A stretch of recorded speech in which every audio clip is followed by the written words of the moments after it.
नमस्ते। Midwest magic cleaning में आपका स्वागत है। आप जिन दो तस्वीरों को देख रहे हैं वो उन सबसे बड़े कबाड़ से भरे गैरेज में से एक है जिसे मैंने साफ किया है। चेतावनी के रूप में बता दूं, अंत में ये थोड़ी गंदी हो जाती है।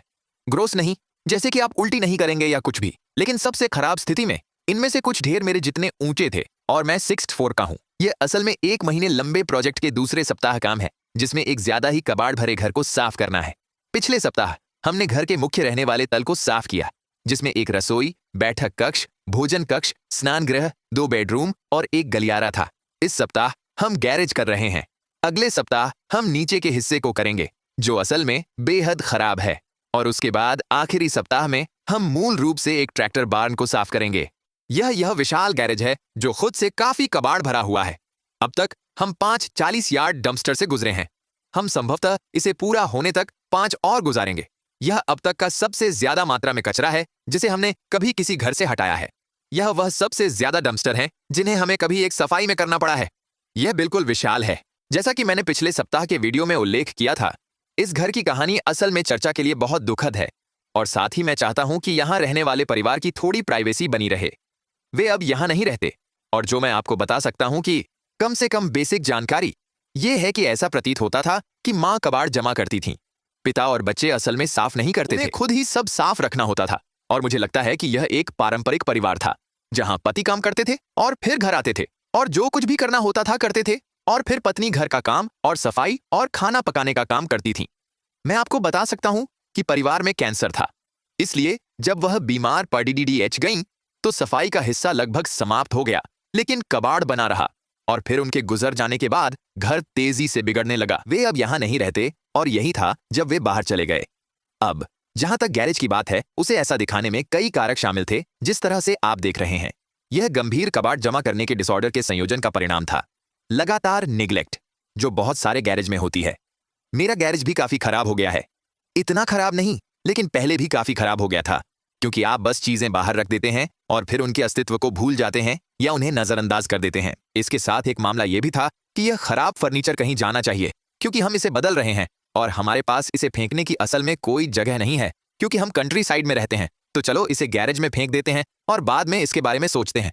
मुझे लगता है कि इस डिसऑर्डर के उस हिस्से के लिए यह वैज्ञानिक शब्द है। और आप देख सकते हैं कि क्योंकि वहां एक पूरा सोफा, एक लव सीट, एक रिक्लाइनर था, या एक रिक्लाइनर नहीं बल्कि एक सामान्य बड़ी सीट, एक कुर्सी, एक बट टेबल, जो भी आप उन्हें कहना चाहते हैं। वहां कई एंड टेबल्स थे। पुरानी फर्नीचर के कई टुकड़े थे, जैसे सिलाई की मेजें और अंत मेज। वहां एक कॉफी टेबल और एक किचन टेबल और कुर्सियां थीं। ये सब बस एक बड़े ढेर में फेंके गए थे, लेकिन वे कचरे के और भी कई टुकड़ों के ऊपर रखे गए थे, जो इस ढेर को इतना विशाल बना दिया था। हम क्या करने जा रहे हैं वह यह कि सबसे आसान हिस्से से शुरू करें, जो फिर भी अत्यंत कठिन था, और उस फर्नीचर की ओर अपने रास्ते पर काम करें। इस तरह हम उस सोफे को उस पर से खींचने की कोशिश नहीं करते हैं और एक ट्रैश लंच का कारण बनते हैं और खुद को चोट पहुंचाते हैं। अब इसे शुरू करने के लिए हम थोड़ा धीमी गति से आगे बढ़ेंगे। आप देखेंगे कि हम मुट्ठी भर वस्तुएं उठा रहे हैं, और कभी कभी सिर्फ, जैसे हर हाथ में एक वस्तु। इसका एक हिस्सा यह है कि जेसन के पास ADHD है, और इस तरह से वह शुरू से ही काम करता है। मुझे कभी भी ADHD का निदान नहीं किया गया। मैं ऑटिस्टिक हूं। मुझे निश्चित रूप से ADHD की गुण विशेषताएं हैं, या जिन्हें आप चाहे कहें संक्रमण। मेरे पास हल्की परजीवी ADHD है, यदि आप चाहें तो। ओह, आप चाहेंगे। वैसे इसका एक हिस्सा यह है कि हम जानते हैं कि कचरे की पहली परत के पीछे सब कुछ पूरी तरह से बेकार है, क्योंकि वहां बहुत सारी पालतू पेशाब, चूहे की बीट और चूहे की पेशाब है। वहां सड़े हुए भोजन और सड़े हुए पालतू खाद्य पदार्थ का एक गुच्छा है। लेकिन यदि हम किसी भी असल में महत्वपूर्ण कागजात को ढूंढते हैं, जैसे एक वसीयत या भूमि का डीड, तो हम यह सुनिश्चित करना चाहते हैं कि हम उन्हें बचाएं, लेकिन वे कचरे की पहली परत के ऊपर से ज्यादा नहीं बचेंगे। तो हम जो चुनते हैं उसमें थोड़ी सी सावधानी बरत रहे हैं, और फिर हम कुछ भारी वस्तुएं भी रास्ते से हटा रहे हैं। इसलिए हम एक सामान के मुट्ठी भर को उठाकर फेंक सकते हैं, लेकिन हम जितनी हो सकें तैयार कचरे के थैले भी उठाने वाले हैं। और लगभग हर कचरे के थैले में, जिसे आप हमें उठाते देखते हैं, उसमें गुड़िया और स्टफ्ड जानवर भरे होते हैं, और यह इस पूरे घर में एक चल रही थीम होगी। अब तक हमने लगभग 200 जोड़ी जूते पाए हैं, और इस बिंदु तक जब तक गैरेज साफ किया गया था, मैं कहूंगा कि 500 गुड़िया और स्टफ्ड जानवर थे। इस घर में एक और चीज थी जिसे हम बहुत से कबाड़ जमा करने वाले घरों में पाते हैं, और वह है आर्ट सप्लाईज का ओवरलोड। लेकिन असल में बनाए गए सामान का कोई संकेत नहीं। तो धागा, यार्न, लूम्स, क्रॉस सिलाई का सामान, लेकिन इसका कोई संकेत नहीं है कि उनमें से किसी का उपयोग किया गया था। ये ज्यादा था कि ये बस संपत्ति बिक्री और यार्ड बिक्री से एकत्रित किया गया था और फिर ये सब एक बॉक्स या टब या बैग में चला गया और बस कोने में धकेल दिया गया। और एक और चीज जो हमने पाई वह थी सैकड़ों रोमांस उपन्यास, और जैसे कि हर कबाड़ जमा करने वाले घर में हमने कभी किया था, वहां सैकड़ों और सैकड़ों पत्रिकाएं थीं। मुझे नहीं पता कि यह क्या मामला है, लेकिन हर घर जिसमें कबाड़ जमा करने का विकार होता है उसमें पत्रिकाओं की एक बड़ी मात्रा भी होती है। अब वीडियो के बाद के भाग में जब हम एक निश्चित क्षेत्र से नीचे आएंगे, हम एक बर्फ फावड़े और एक पुश ब्रूम का उपयोग करना शुरू कर देंगे, लेकिन अभी हम बस अपने पहियों को स्पिन करेंगे अगर हम उस कोशिश करें, क्योंकि वहां बस बहुत सारी चीजें हैं। यह असल में शुरुआत में यह सब हाथ से करने में बहुत तेज है, बजाय इसके कि सभी इस गड़बड़ के नीचे एक बर्फ फावड़ा डालने की कोशिश करें।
अब ज्यादा के लिए सब कुछ सीधे डम्प स्पीटर में चला जाएगा, जैसे 95% सब कुछ दूर जा रहा है। हालांकि कुछ चीजें हैं जिन्हें आप डंपस्टर में नहीं डाल सकते हैं, और मुझे नहीं पता कि यह केवल इलिनॉय के नियम हैं या यह एक फेडरल चीज है। लेकिन उदाहरण, इस गैरेज में 3 या 4 सीआरटी टीवी हैं और हमें उन्हें वहां डालने की अनुमति नहीं है। किसी भी चीज में कंप्रेसर होता है, जैसे रेफ्रिजरेटर, एयर कंडीशनिंग यूनिट। आपकी मां ज्यादातर पीसी टावर्स को बस फेंका नहीं जा सकता, क्योंकि मुझे लगता है कि इसका हिस्सा यह है कि उनके पास एक विशेष मात्रा में पारा होता है। मुझे नहीं पता, मैं शायद इसे अपनी बट से बाहर खींच रहा हूं। कभी कभी मैं अपनी बट से पीसी टावर्स खींचता हूं।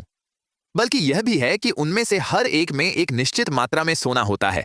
मुझे लगता है कि यह मदरबोर्ड पर है, मुझे याद नहीं है।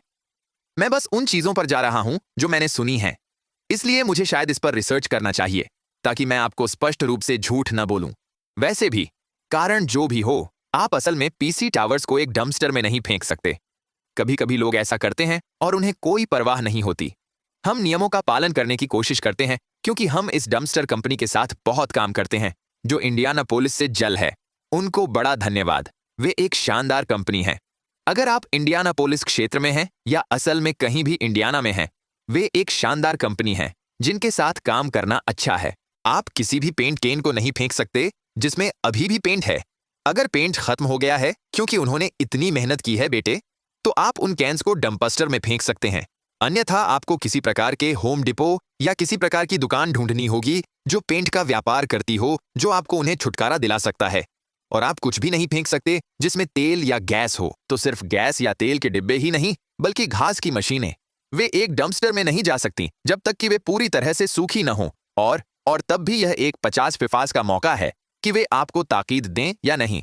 इसलिए नियमों का सम्मान करते हुए हम ऐसा नहीं करते, बल्कि डंपस्टर कंपनी के सम्मान से भी, क्योंकि मैं नहीं चाहता कि उन्हें उस सामान से निपटना पड़े जो किसी डंपस्टर में नहीं जाना था और उनके पास उन्हें डंपस्टर में न डालने के कारण होते हैं। मैं कंपनी या उन लोगों का अनादर नहीं करना चाहता जो इस कचरे को संभाल रहे हैं। अब यह कहा जा रहा है कुछ चीजें डंपस्टर में जाएंगे जो संदिग्ध हैं। तो उदाहरण, टूटा हुआ कांच। अगर मुझे टूटा हुआ कांच एक डंपस्टर में डालना है तो मैं आमतौर पर इसे किसी बॉक्स में बंद करने की कोशिश करता हूं ताकि यह सुरक्षित हो। मुझे टूटे हुए कांच को ऐसे ही खुला डालना पसंद नहीं है, क्योंकि आपको नहीं पता होता कि जब इसे ले जाया जा रहा हो तो कांच डंपस्टर से निकल जाएगा। आप नहीं चाहेंगे कि लोग उस सामान को लैंडफिल में या कहीं और फेंक दें और फिर कोई टूटी कांच से घायल हो जाए। जब भी मैं किसी खतरनाक चीज को कचरे में डालता हूं तो मैं सावधान रहने की कोशिश करता हूं। इसी कारण जब मुझे एक गैराज में कोई जीवित मूस या भौंकते हुए काटने वाले भेड़िए मिलते हैं तो मैं उन्हें केवल बाहर निकालकर आजाद कर देता हूं, बजाय उसके कि उन्हें डंपस्टर में फेंकूं। अन्यथा जब वे इस सब सामान को लैंडफिल में फेंकते हैं तो यह वहां से मूस गीजर की तरह बाहर निकल सकता है और जो भी पास में होगा उस पर हमला कर सकता है, और यह हमेशा होता रहता है। मैं इसका हिस्सा बनने से मना करता हूं। मैं मूस गीजर हमलों के लिए जिम्मेदार नहीं बनना चाहता।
अरे, जबकि हम ये सब कर रहे हैं, मैं कुछ चैनल्स का जिक्र करना चाहता हूं, खासकर कुछ पुराने स्कूल चैनल्स जिन्हें मैंने कुछ समय से नहीं बताया है। जो लोग लंबे समय से इस चैनल के साथ हैं, उनके लिए ये वे बातें होंगी जो आपने पहले सुनी होगी, लेकिन जो लोग चैनल के नए हैं, उनके लिए कुछ साफ सफाई चैनल्स हैं जिन्हें देखना मुझे बेहद पसंद है। मैं इन सभी को देखता हूं जिन्हें मैं अभी बताने जा रहा हूं, और अगर आपको मेरा चैनल पसंद है तो सबसे ज्यादा संभावना है कि ये भी पसंद आएंगे। लेकिन मेरे चैनल के सब्सक्राइब करने के बाद ये लोग भी आपके सब्सक्रिप्शन का उपयोग कर सकते हैं, क्योंकि वे वाकई शानदार चैनल्स हैं। पहला शायद मेरे पसंदीदा यूट्यूब चैनल्स में से एक है। इसका नाम है फेरल ट्रेडवाइफ, और इसे एक महिला बेथ चलाती हैं, जो कि सबसे मजेदार लोगों में से एक हैं जिन्हें मैंने कभी मिला है। लेकिन वह थोड़ी अद्वितीय भी हैं, और वह मेरे सबसे अच्छे दोस्तों में से एक हैं। पिछले साल या उसके आसपास हम बहुत अच्छे दोस्त बन गए हैं। तो हमारे बीच बहुत बड़ा भाई छोटी बहन का, असल में मुझे इसे फिर से कहना चाहिए, छोटे भाई और बहुत बहुत बड़ी बहन का ये डायनामिक है जिसमें हम एक दूसरे को बिना रुके परेशान करते रहते हैं। तो अगर आप चैनल पर नहीं रहे तो आप सोच सकते हैं कि हम एक दूसरे से नफरत करते हैं, लेकिन हम बस एक दूसरे को बिना रुके परेशान करना पसंद करते हैं। तो वैसे भी अगर आपने कभी इस चैनल पर बेथ के बारे में कोई मजाक सुना है तो फेरल ट्रेडवाइफ वही है जिसकी मैं बात कर रहा हूं, और आप इसे पूरी तरह समझेंगे जब आप उसके चैनल को देखेंगे। ये हर तरीके से मजेदार है और ये शानदार है। वह आपके सब्सक्राइब की हकदार है, जैसे कि अभी या अब। अगला एक पुराना स्कूल चैनल है जिसे मैंने बहुत बार बताया है। इसका नाम है 5 फ्री क्लीनिंग। ये 5 स्कॉटलैंड से हैं, और वे वही करते हैं जो मैं करता हूं, जहां वे बहुत ही चरम घरों को मुफ्त में साफ करते हैं। लेकिन उनकी नैरेशन शानदार है, क्योंकि ये 2 अच्छे दोस्त होते हैं जो सभी फुटेज को फिल्माने के बाद बैठकर एक दूसरे से बात करते हैं जैसे कि दोस्त।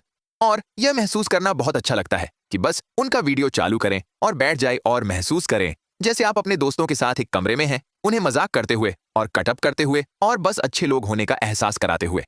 वैसे इस वीडियो के विवरण में इन सभी के लिंक हैं। तीसरा है क्लीन विथ बार्बी। बार्बी काफी समय से मेरी दोस्त रही है। मुझे याद नहीं है कि मैंने उसे कब तक नहीं बताया है, लेकिन वह कुछ सबसे चरम घरों को करती है जिन्हें आप कभी देखेंगे। वह यह न्यूयॉर्क में कर रही है और वह जल्दी ही स्पेन जाने के लिए तैयार है। लेकिन अगर आप कुछ बहुत ही क्रेजी घरों को माइंड ब्लोइंग ढंग से परिवर्तित होते देखना चाहते हैं तो क्लीन विथ बार्बी उन सबसे अच्छे चैनलों में से एक है। और आखिरी है अ ब्यूटीफुल मेस। इसे बॉनी नाम की महिला चलाती है, और वह बस आपके सबसे प्यारी, सबसे मनमोहक आंटी जैसी हैं। मुझे नहीं पता कि मैं उन्हें इस तरह क्यों डिस्क्राइब करता हूं, लेकिन मेरे परिवार में यह फिट बैठता है, जहां आपके पास यह बहुत प्यारी, मनमोहक, व्यक्तिशाली आंटी होती है जिसे आप हमेशा गले लगाना चाहते हैं, और वह बॉनी है। उनका ऑटिज्म मेरे जैसा ही है, लेकिन उनके पास ADHD भी है, लेकिन वह इसे लगभग सुपर पावर की तरह इस्तेमाल करती हैं और कुछ सबसे अच्छे ऑर्गेनाइजेशनल टाइप के वीडियो पर सचमुच हाइपर फोकस करती हैं जिन्हें आप देखेंगे। वह बहुत सफाई भी करती हैं, लेकिन उनका मुख्य जादू संगठन में है, और उन्हें अपने तरीके से काम करते देखना अद्भुत है। लेकिन अगर आप उनके चैनल्स पर जाकर साक्षात्कार दे सकते हैं, उन्हें बता सकते हैं कि हमने आपको वहां भेजा है और फिर उन्हें सब्सक्राइब कर सकते हैं, तो वह शानदार होगा। यदि आप पहले से मेरे चैनल को सब्सक्राइब नहीं किए हैं तो वह भी बहुत अच्छा होगा, क्योंकि हम 1 मिलियन सब्सक्राइबर्स की ओर काम कर रहे हैं, जिसे हमें इस साल देखना चाहिए। अभी के लिए हमारे पास 7,19,000 सब्सक्राइबर्स हैं, तो हम असल में बहुत करीब हो रहे हैं। ये लगभग क्रेजी है कि हम कितने करीब हो रहे हैं। ये सरियल लगता है। एक बार जब हम 1 मिलियन सब्सक्राइबर्स तक पहुंचते हैं तो मैं एक वीडियो बनाऊंगा। मुझे नहीं पता कि मैं इसे कैसे पूरा करूंगा, लेकिन मैं उस गोल्ड प्लेट को एक चेन में अपने गले में डालूंगा जैसे फ्लेवर फ्लेव की विशाल घड़ी, और फिर मैं उसके साथ किसी प्रकार का वीडियो बनाऊंगा। लेकिन इसके अलावा एक बार जब हम 1 मिलियन सब्सक्राइबर्स तक पहुंचते हैं तो मैं बस लोगों को सब्सक्राइब करने के लिए कहना बंद कर दूंगा, क्योंकि मुझे पता है कि यह परेशान करता है। लेकिन मैं सब्सक्रिप्शन तब तक नहीं ले सकता जब तक मैं उनसे यह नहीं कहता हूं, क्योंकि मैं भी वही करता हूं। मैं एक चैनल देखूंगा, मुझे उससे प्यार होगा, ये मेरे फीड में बार बार दिखाई देगा और मैं उनके सभी वीडियो देखूंगा और फिर मैं महसूस करूंगा कि ओह, मैंने कभी सब्सक्राइब नहीं किया, मैं थोड़ा बेवकूफ हूं। फिर मैं खुद को सही करने के लिए सब्सक्राइब करूंगा। तो मत बनिए बेवकूफ, खुद को सही कीजिए और सब्सक्राइब बटन दबाइए प्लीज, या मैं आपके लिए कर दूंगा। मैं आपकी बेवकूफी बर्दाश्त नहीं कर रहा हूं।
मैंने पिछले हफ्ते के वीडियो में इसका उल्लेख किया था, लेकिन मैं इसे यहाँ पुनः बताना चाहता हूँ, क्योंकि ऐसे बहुत सारे वीडियो होते हैं जिन्हें लोग नहीं देखेंगे या वे नहीं देखते हैं।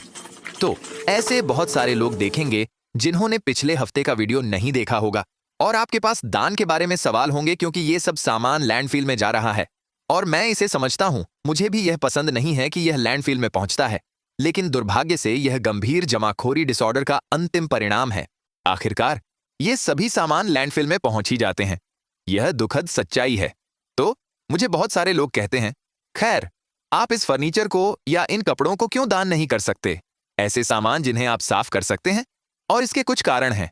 पहला यह है कि मेरे क्षेत्र में केवल एक ही जगह है जहां आप सामान दान कर सकते हैं, और वे भरे हुए हैं, और जमाखोर घर से सामान नहीं लेंगे। वे इसे नहीं लेंगे अगर यह डैमेज्ड या खरोंचदार हो, अगर इस पर दाग लगे हों, जो कि इनमें से लगभग हर चीज पर होता है। दूसरा कारण यह है कि लोग पूछते हैं, खैर, आप उस अलमारी को गली में क्यों नहीं रखते और किसी को इसे मुफ्त में लेने देते। यह घर बहुत दूर देश में है और वहां कोई गली नहीं है, इसके आसपास कोई घर नहीं है, और जो घर चलने की दूरी के भीतर हैं उनमें पहले से सामान है। वे अच्छे घर हैं। यह बस ऐसा स्थान नहीं है जहां आप चीजें गली में रख सकते हैं और उन्हें उठवा सकते हैं। यह बहुत बहुत छोटा ग्रामीण क्षेत्र है जो चारों तरफ से मक्का खेतों से घिरा हुआ है। एक और चीज जो बहुत बार उठाई जाती है वह है, आप इन जूतों या इन कपड़ों को महिलाओं के आश्रयों में क्यों दान नहीं देते जो आपको मिलते हैं। और यह वही मुद्दा है। छोटे शहर, कोई महिलाओं का आश्रय नहीं, और भले ही कोई महिलाओं का आश्रय होता तो भी हम इस घर में पाए गए सामान को दान नहीं करते, क्योंकि वे पालतू मूत्र, चूहे की बीट से ढके हुए हैं। वे दागदार हैं, वे फटे हुए हैं, वे टूटे हुए हैं। मैं बस महिलाओं के आश्रय पर चेक के साथ जाकर कहना पसंद करता कि यहाँ कुछ $1000 हैं, ताकि आप उन सामग्रियों को खरीद सकें जिनकी उन्हें सबसे ज्यादा जरूरत है, बजाय इसके कि ढेर सारी चीजें छोड़ दूं और कहूं, ये कुछ कचरा है जो हमें एक जमाखोर घर में मिला। यह दुखद है, मैं इसे समझता हूं, मैं इससे सहमत हूं। लेकिन ध्यान में रखें कि हमें हमेशा लोग सुझाव देते हैं कि इस सामान को कैसे छुटकारा पाना चाहिए, लेकिन वे यह नहीं समझते कि हमने लगभग 200 से 300 ऐसे घर किए हैं। आप जो सोच सकते हैं वह सब हम आजमा चुके हैं। और जो लोग इन छोटे ग्रामीण क्षेत्रों में रहते हैं जहां आपके पास 50 लोग हैं इस एक शहर में, और इस क्षेत्र में कोट अनकोट बड़ा शहर केवल 2000 लोग है, और इन छोटे छोटे धब्बेदार शहरों के बीच 30 मील है, और बस मक्का के खेतों के बाद मक्का के खेत हैं और सोयाबीन और सुअर फार्म हैं। वे लोग इसे प्रमाणित कर सकते हैं। जब मैं उन्हें बताता हूं कि वह चीजें जो एक शहर में मौजूद होती हैं बस हमारे क्षेत्र में मौजूद नहीं है। जैसे हमारे यहाँ सार्वजनिक परिवहन भी नहीं है, न टैक्सी, न बसें, न ट्रेनें, न मेट्रो। हमें पार्किंग के लिए भुगतान नहीं करना पड़ता क्योंकि इसकी जरूरत नहीं है। आप बस जहां जा रहे हैं वहां पार्क करते हैं, सीधे व्यवसाय के बाहर अंदर जाते हैं, अपना काम करते हैं और बाहर आते हैं और चले जाते हैं। ये ऐसी अलग ब्रह्मांड है जिसे लोग अनुभव करते हैं, यहां तक कि एक मध्यम आकार के शहर में। तो कई बार जो सलाह हमें मिल रही होती हैं वे उन लोगों से होती हैं जो ऐसे क्षेत्र में रहते हैं जहां 20,000 से 6,000 लोग रहते हैं और उनके पास संसाधन होते हैं, जबकि हमारे पास बस होता ही नहीं। इसलिए यह सब संसाधनों के मुद्दे तक सीमित हो जाता है, बल्कि समय के मुद्दे का भी सवाल है। इसलिए भले ही हम इस गैराज को कर रहे थे और यह सब साफ और दान योग्य था, हम इस प्रयास में 3 गुना या 4 गुना समय व्यतीत करेंगे, केवल उन चीजों को अलग करने की कोशिश में जो हम दान करने की योजना बना रहे हैं। इसलिए सभी कपड़े एक साथ रखना, सभी क्राफ्ट सप्लाईज को ढूंढना और उन्हें बॉक्स में रखना, उन जगहों को ढूंढना जो इन्हें लेना चाहेंगी, फिर उन जगहों तक इसे पहुंचाने के लिए एक तरीका खोजना, क्योंकि ये जगहें आकर लेने नहीं जाएंगी जो हम दान करने जा रहे हैं। मैं 2 दरवाजे वाली गाड़ी चलाता हूं, उसमें सामान रखने के लिए पर्याप्त जगह नहीं है। हमें किसी ऐसे व्यक्ति की तलाश करनी होगी जो अपने समय और गैस के पैसे से इन चीजों को वहां तक पहुंचाने के लिए तैयार हो। हमारे क्षेत्र में यह संभव नहीं है, यद्यपि जैसा कि दुर्लभ अवसरों पर होता है जब हम दान योग्य वस्तुएं पाते हैं, मैं उन वस्तुओं को बैग में डालने और दान केंद्र तक ले जाने का प्रयास करता हूं। हमारे पास सिल्क पर्स नामक एक छोटी सी जगह है और फिर हमारे पास पर्याप्त चर्च हैं। हम मिडवेस्ट में हैं, जैसे स्वागत है मिडवेस्ट जनसंख्या चर्च।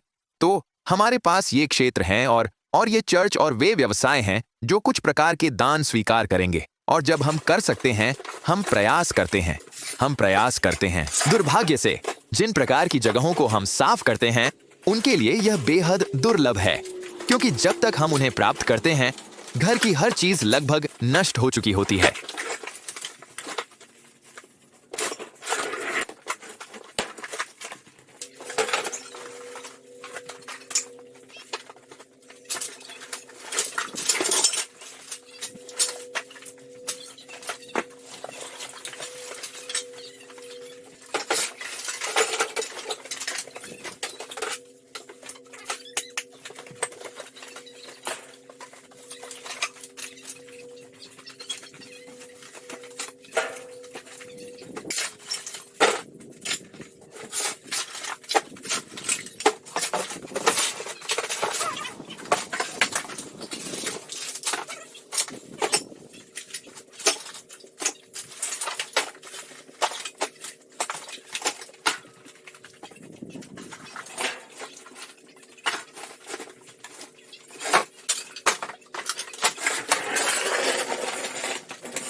मैं असल में उन शेल्विंग यूनिट्स में दिलचस्पी ले रहा था जो आपको बैकग्राउंड में दिखाई देंगी, क्योंकि वे सभी खाद्य पदार्थ से लदे हुए थे और ढेर इतनी मजबूती से उसके खिलाफ सटा हुआ था और इतना ऊंचाई पर थी कि यह स्पष्ट था कि कोई भी उन तक असल में लंबे समय तक नहीं पहुंच सकता था।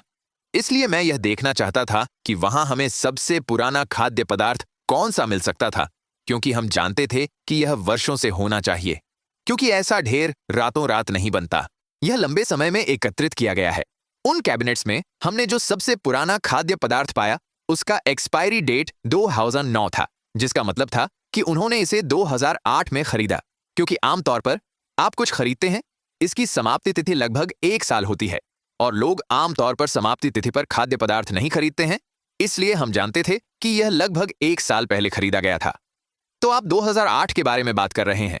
वह खाद्य पदार्थ वहां बैठा हुआ है और हमारे बुजुर्ग लोग कहते हैं कि यह ज्यादा पुरानी बात नहीं है, लेकिन समझें ये वहां 17 साल से बैठा है। से हम सकारात्मक हैं कि वहां पुराना खाद्य पदार्थ था, क्योंकि जब आप शेल्विंग यूनिट्स के नीचे जाते हैं तो डिब्बे ज्यादा पुराने दिखते हैं और उनमें से ज्यादातर इतने पुराने हैं कि वे जंग से छिद्रित हो चुके हैं, इसलिए आप एक्सपायरी डेट्स भी नहीं देख सकते। मैं मानता हूं कि उन डिब्बों की उम्र की तुलना में जो उन्होंने ऊपर के शेवल पर रखा था, आप शायद 2000 या बहुत शुरुआती 2000 की बात कर रहे हैं, इसलिए मुझे लगता है कि निचले शेवल पर खाद्य पदार्थ कम से कम 20 साल से वहां हैं। और आप यह भी देख सकते हैं कि उन्होंने थोक में खरीदा, क्योंकि उनके पास सिर्फ 1 बोतल इतालवी ड्रेसिंग नहीं होती, उनके पास 6 होती। उनके पास 5 या 6 बोतलें बारबेक्यू सॉस की होती, 15 डिब्बे फलों के कॉकटेल के, 12 पैकेज सूखे मूज का चेहरा और अजीब तरह से सिर्फ 1 डिब्बा स्पैम का होता।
अब मानसिक रूप से यह वह सबसे आसान सफाई है जो हम कर सकते हैं, क्योंकि सब कुछ सिर्फ एक डंपस्टर में जाता है और हमें सामानों के विकार से जूझ रहे लोगों के साथ नहीं निपटना पड़ता। इसलिए हमें उन चीजों को रखने के लिए बहस नहीं करनी पड़ती जिनका हम मानते हैं कि कोई मतलब नहीं है या मूल्यहीन है, और हमें उन चीजों को स्टोर करने की चिंता नहीं करनी पड़ती जो स्पष्ट रूप से फेंक दी जानी चाहिए। हम बस सब कुछ उठा लेते हैं, उसे एक डंपस्टर में फेंक देते हैं और फिर वह खत्म हो जाता है। लेकिन दुर्भाग्य से यह वह सबसे कठिन सफाई है जो हम करते हैं, क्योंकि हम 100 या उससे ज्यादा बार डंपस्टर तक जाते हैं और भले ही वह पास हो, हम प्रतिदिन कई मील चलते हैं, अक्सर 100 पाउंड से ज्यादा वजन की कचरे के डिब्बे या कचरे के बैग ले जाते हैं। तो मैं आपको बता सकता हूं कि जब तक हमने यह काम पूरा किया, तब तक जेसन और मैं पूरी तरह से थक चुके थे। मैंने एक पत्थर की तरह सोया और फिर मुझे एहसास हुआ कि पत्थर सोते नहीं हैं। इसलिए मैंने कुछ ऐसे तरीकों से सोया जो असल में अच्छी तरह से सोते हैं। जो कुछ भी वह है, इस काम के बाद मैं उसी तरह सोया। मैंने एक प्रोफेशनल नींद लेने वाले की तरह सोया, एक प्रदर्शन कलाकार जिसके काम का मकसद ही सोना है। हमने इस गैराज के साथ समाप्त होने के बाद हमारा अगला डंपस्टर ऑर्डर किया, जो अब तक का 5वां होगा। हम सोमवार या मंगलवार को अपना 5वां डंपस्टर शुरू करने की तैयारी कर रहे हैं, इसलिए हमने घर के मुख्य हिस्से का काम यह पिछले सप्ताह के वीडियो में किया था, और फिर इस सप्ताह का वीडियो जिसमें हमने गैराज किया। अगले सप्ताह हम नीचे तल्ले की शुरुआत कर रहे हैं, जो ऊपरी तल्ले की तुलना में ज्यादा भरा हुआ है। नीचे तल्ला मूल रूप से अविकसित रहा है, जबकि ऊपरी तल्ले की शुरुआत में कोई और वहां आया था और एक समय पर सफाई का प्रयास किया था, परंतु वे अभिभूत हो गए और कहा, हमें यह पूरा करने का कोई तरीका नहीं है।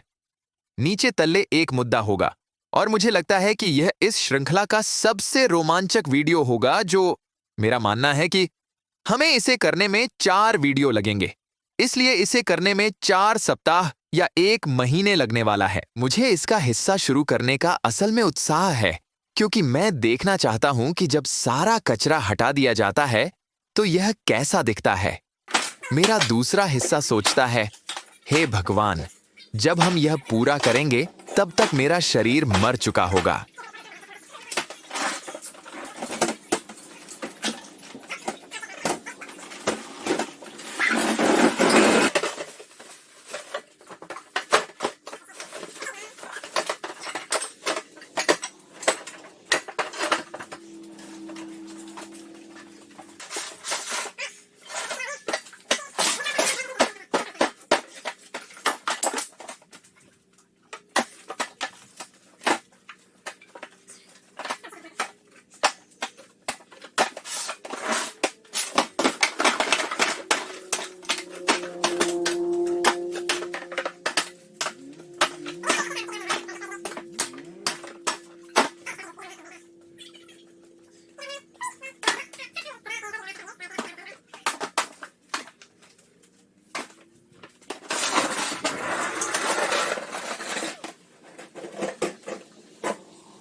इस घर के बारे में हमारी एक ज्यादा दिलचस्प बात यह है कि वहां कोई कीड़े नहीं थे, वहां कोई कॉकरोच नहीं थे। सामान्यतया ऐसी जगहों पर जब आपके पास ऐसी बड़ी वस्तुओं का ढेर होता है, वे मकड़ियों से भरी होती हैं, परंतु वहां ऐसा भी नहीं था। हमें कुछ सैंक्रीमल विष मिल पाए, हमें कुछ गोल गोल खटमल मिले और हमें लंबे पैर वाले डैडी मकड़ी मिले, लेकिन इसके अलावा वहां कुछ नहीं था। ये सिर्फ ऐसी चीजें थीं जो आपको बाहर मिलती हैं। सामान्यतया ऐसी जगहें कॉकरोच से भरी होती। हमें कुछ पुराने डिकॉन मूषक जाल के संकेत मिले, जैसे चूहे का जहर, लेकिन हमें कोई चूहे के शव नहीं मिले। हमें बहुत ही कम चूहे की मैल मिली। सबसे बड़ी समस्या जो हमें थी वह हर जगह बिल्ली की मैल थी। बिल्ली या एक छोटा कुत्ता। मैं मैल के आकार का विशेषज्ञ नहीं हूं, लेकिन हम सोच रहे हैं कि क्योंकि उनके पास पालतू जानवर थे, उन्होंने चूहे की आबादी को कम रखा, या चूहे की आबादी इतनी बड़ी थी कि उन्होंने कॉकरोच की समस्या को कम रखा। मुझे नहीं पता। यह बस सुपर अजीब है कि इतने बड़े सामान के ढेर के बावजूद घर में कोई संक्रमण नहीं था, लेकिन वे बस मौजूद नहीं थे। तो इसे चूसो। और मुझे लगता है कि मैं इसे इतना अचंभित इसलिए पाता हूं क्योंकि जब हम ढेर के नीचे तक पहुंचे, वहां ढेर सारा पुराना पालतू भोजन था जो लंबे समय से वहां था और वह सड़ चुका था। मेरा मतलब है, सामान्यतया यह किसी भी प्रकार के कीट को अंदर आने और पूरी मौज मस्ती करने का एक खुले आमंत्रण होता, लेकिन ऐसा लगता है कि क्षेत्र के सभी कीट इसे देख रहे थे और फिर जैसे, नहीं, हम ठीक हैं। आपकी पेशकश के लिए धन्यवाद। साथ ही मैं एक बोलने वाला कॉकरोच हूं। नीचे तल्ले के मामले में जिन लोगों के स्वामित्व में यह है, वे कुछ लोगों को भेज रहे हैं जो भारी सामान उठाने में मदद कर सकते हैं, क्योंकि याद रखें, मैं उनके लिए इसका कोई भी शुल्क नहीं ले रहा हूं। केवल एक चीज जो वे भुगतान कर रहे हैं वह डंपस्टर है, और मैं उनसे श्रम या कुछ भी की कीमत नहीं ले रहा। मैंने केवल काम के बदले में इसे फिल्माने की इजाजत मांगी है, लेकिन मैं सिर्फ अपनी और जेसन के साथ 250 पाउंड का अलमारी उठाना नहीं चाहता। यह खतरनाक है। हम असाधारण रूप से मजबूत पुरुष हैं, दुर्भाग्य से मजबूत। इसलिए जब अन्य पुरुष हमें काम करते हुए देखते हैं तो वे रोने लगते हैं, पार्शली डर से और पार्शली आदर से। लेकिन फिर भी मैं उन चीजों को केवल हम दोनों के साथ नहीं ले जाना चाहता हूं। इसलिए अन्य लोग आकर हमें इन बड़े चीजों को हटाने में मदद करेंगे ताकि हम अपना काम कर सकें। जब भी मैं इस तरह के घरों पर काम करता हूं, मुझे पूछा जाता है कि जब हम तैयार होते हैं तो हम अपने कपड़े और जूते के साथ क्या करते हैं। अगर जगह असल में खराब है, हम कीड़ों और सड़न और विषैले चीजों की बात कर रहे हैं, तो मैं सीधे तौर पर अपने जूते और कपड़े फेंक देता हूं। इसलिए आप देख रहे हैं कि मैंने ये जोड़े हुए नाइकी के जोड़े पहन रखे हैं जो पेंट और गंदे सामान से ढके हुए हैं। मैं इन्हें इन सभी सफाइयों के दौरान पहनता हूं। इस तरह अगर मुझे उन्हें फेंकना पड़े तो कौन परवाह करता है, वे पहले से ही खराब हो चुके हैं। अगर यह ऐसी जगह की तरह है जहां मैं इसे विषाक्त वातावरण नहीं मानता, तो मैं सिर्फ कपड़े को सामान्य रूप से धो लूंगा और जूतों को मैं गार्डन होज के साथ धो दूंगा और फिर उन्हें आइसोप्रोपाइल अल्कोहल के साथ स्प्रे करूंगा। 90% नहीं, 70% प्रकार का उपयोग करें। मैं आपसे ऐसे बात कर रहा हूं मानो आप होर्डर हाउस साफ करने वाले हों, लेकिन मैं जो करता हूं वह है 70% आइसोप्रोपाइल अल्कोहल से उसे छिड़क देना और फिर उसे सूखने और इवेपोरेट होने देना, और वह किसी भी गंदी चीजों को मार देता है जो उन पर होती हैं।